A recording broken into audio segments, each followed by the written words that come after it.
les prisons sont pleines. Posons-nous la question de savoir pourquoi les prisons sont pleines. Ça veut dire que l'État-nation, le modèle de l'État-nation hérité de l'Occident, c'est un modèle qui est contraire à la volonté de nos peuples de s'émanciper du modèle occidental, qui lui-même est un modèle de prédation. Parce que tout commence par la prédation. Quand un modèle s'organise pour piller les autres, du coup, la démocratie ne peut plus Le exister. modèle capitaliste. Le modèle capitaliste. Oui, qui est un... Il est né, il a vocation à piller les autres. Et comment l'Occident a réussi à s'en sortir jusqu'à présent? C'est parce qu'il pillait en Afrique. Et pillant en Afrique, il permettait à ces peuples de se sentir plus ou moins heureux. Remarquez depuis que la France est en frilosité, parce que l'AES a été complètement maintenant entre les mains des militaires, ça chute.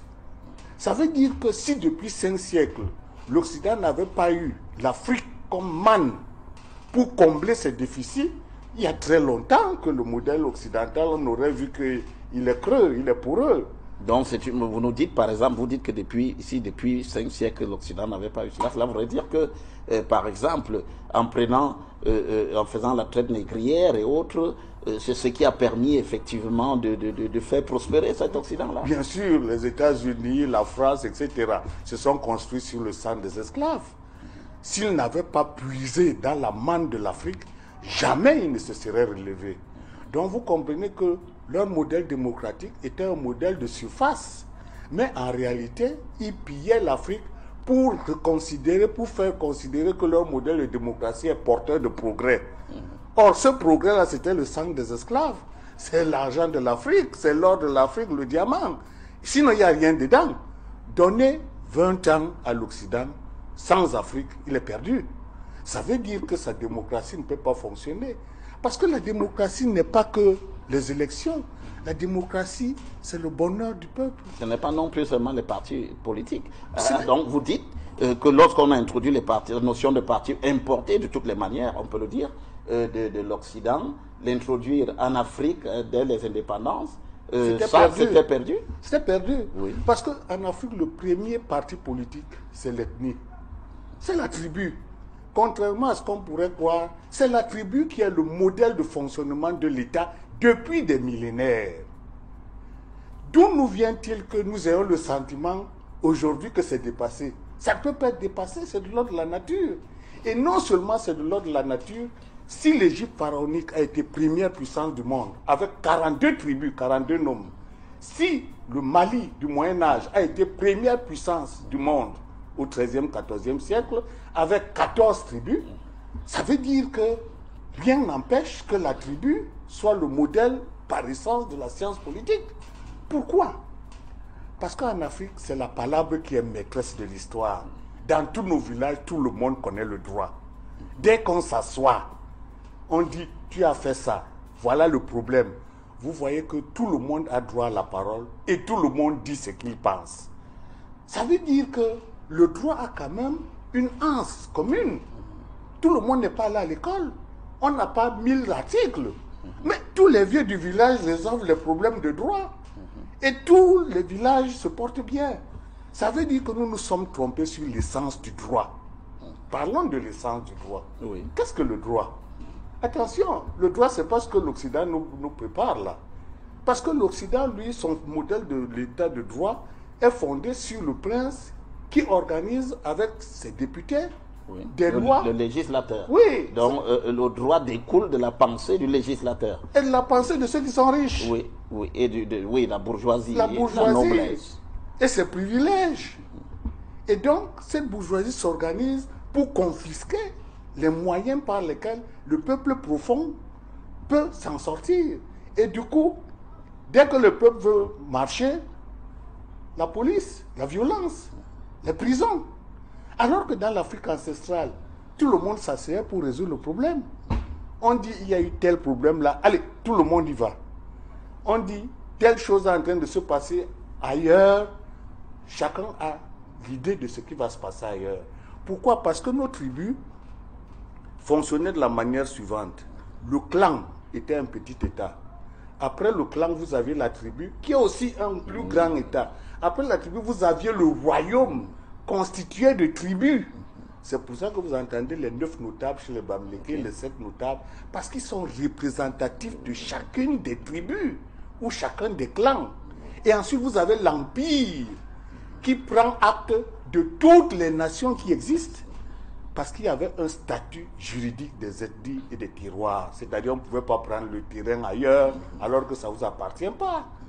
Et chaque État était constitué avec une autorité responsable des problèmes de cet espace.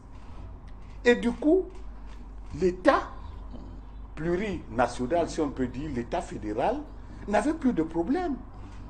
Le pharaon ou le grand roi ne réglait que des problèmes d'ordre extérieur, c'est-à-dire ministère des Relations extérieures, problèmes de développement global, etc.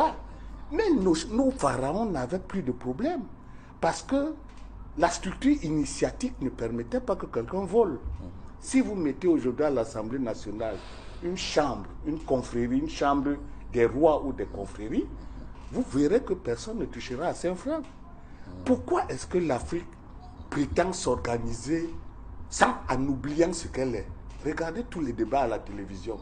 Personne ne vous rappelle ce que l'Afrique a dit ou ce que l'Afrique a été. Il y a un blackout total. Les gens font comme si le passé n'existe plus. Et les gens font comme si le futur, c'est ce que l'Occident nous dicte. Alors, à quel moment est-ce qu'on est sorti de cette... l'évolution de l'histoire? À quel moment on en sort et à quel moment on introduit ces notions occidentales qui, à la limite, dénaturent le continent? Je pense que c'est avec la colonisation et surtout avec l'imposition de la religion, des religions occidentales et arabes, en particulier le christianisme et l'islam. Et après ça, il y a eu le système éducatif. On obligeait les enfants de rois à aller à l'école. Et progressivement, ceux qui allaient à l'école oubliaient complètement ce qu'a été le modèle africain parce que ce n'était plus enseigné. Et donc, quand le système éducatif arrive, ils trouvent l'endroit délabré. C'est pour ça que nos universitaires et agrégés qui ont la prétention de savoir, ils ne savent pas. Je m'excuse, c'est le beau juste. Parce qu'on est un scientifique quand on fait de sa propre culture un objet de connaissance. On n'est pas un scientifique quand on copie l'autre. Notre drame, c'est que l'Occident nous a colonisés et nous avons eu le sentiment qu'il suffit d'apprendre à son école pour être intelligent et être diplômé. C'est faux. Le monde arabe ne fonctionne pas comme ça. Le monde asiatique ne fonctionne pas comme ça. Nous sommes le seul peuple qui a la prétention de s'organiser sur la base des théories et des religions des autres sans en avoir une seule qui lui soit propre. Quel est ce peuple qui copie tout ailleurs? On copie la technique, pas la culture. Et dans la culture, il y a le droit, l'économie, la philosophie, l'architecture, la sociologie, tout. Mais regardez, toutes nos élites sont couchées au sol. Elles ne pensent qu'en termes de ce que l'Occident lui a donné. Je regrette de le dire, mais nous sommes des répétiteurs. Nous ne sommes pas des scientifiques. Nous sommes des répétiteurs parce que nous reprenons à tue-tête le modèle que le maître a organisé pour nous asservir. Quel est ce peuple qui peut s'en sortir quand il n'est qu'en train de reproduire ce que son maître lui dit? Alors, dans la configuration de cette Afrique qui était déjà assez puissante au Moyen-Âge, comment se faisait donc, comment le système démocratique en lui-même fonctionnait, comment on pouvait le percevoir? Alors, avant de vous dire comment ça se passait en Égypte et au Mali, remarquez que actuellement, les tribus se réorganisent. Vous avez vu les Sawa. C'était avant simplement les Douala, sensu stricto, mais ils y ont ajouté les Bassa de Yabassi, les Bakoko, tout ça, etc. Vous avez vu les Ekam qui sont en train de se réorganiser. Parce que chaque fois qu'un modèle devient exaspérant pour les peuples, le cerveau dicte à ces peuples de réorganiser leur espace. La réorganisation volontariste de l'espace vient de ce que le modèle qui est en face n'est plus satisfaisant pour les personnes qui en parlent.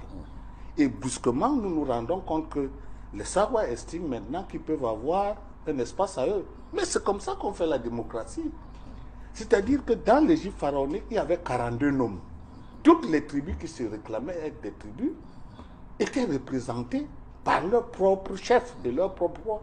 Et ce sont leurs rois qui désignaient le pharaon. Pareil, au Mali, il y avait 14 tribus principales. Ça ne veut pas dire qu'il n'y avait pas de tribus secondaires.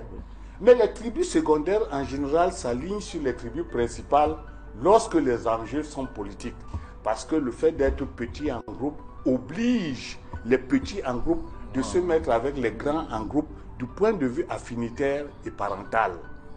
C'est une logique qui fait partie de notre être, s'organiser en groupe. Alors, comment ça se passait la démocratie dans l'Afrique ancestrale? C'est d'abord parce qu'il y avait l'autonomie. Le fédéralisme ancestral avait pour objectif de laisser intactes les structures anciennes et les rois anciens. Ces structures anciennes et ces rois anciens fonctionnaient donc comme des États à part entière. Et ce sont ces États à part entière qui s'organisaient pour mettre en place la structure pyramidale du chef qu'on désignait. Donc en réalité, comme les clans étaient déjà démocratiques avec la palabre, vous voyez très bien que le reste ne pouvait que suivre. Donc la démocratie était une démocratie de palabre. C'est-à-dire que chaque niveau de petit village résolvait ses problèmes à son niveau. Du coup, on n'avait pas besoin d'aller à la capitale pour régler les problèmes. Et quand vous avez des gens qui règlent les problèmes sur place, parce qu'ils connaissent le chef, vous voyez que définitivement, vous gagnez la partie. Parce que chez les Bassa, par exemple, quand vous voyez le chasse-mouche, les gens ne savent pas très bien la portée de ça. Le chasse-mouche indique que toutes ces brindilles sont réunies. Et lorsque le chef parle, il parle au nom de toutes les brindilles qui ont fait la synthèse et qui lui ont dit la réponse. De telle façon que lorsqu'il parle d'une consigne qui a été donnée, en réalité, la consigne a été décidée avant.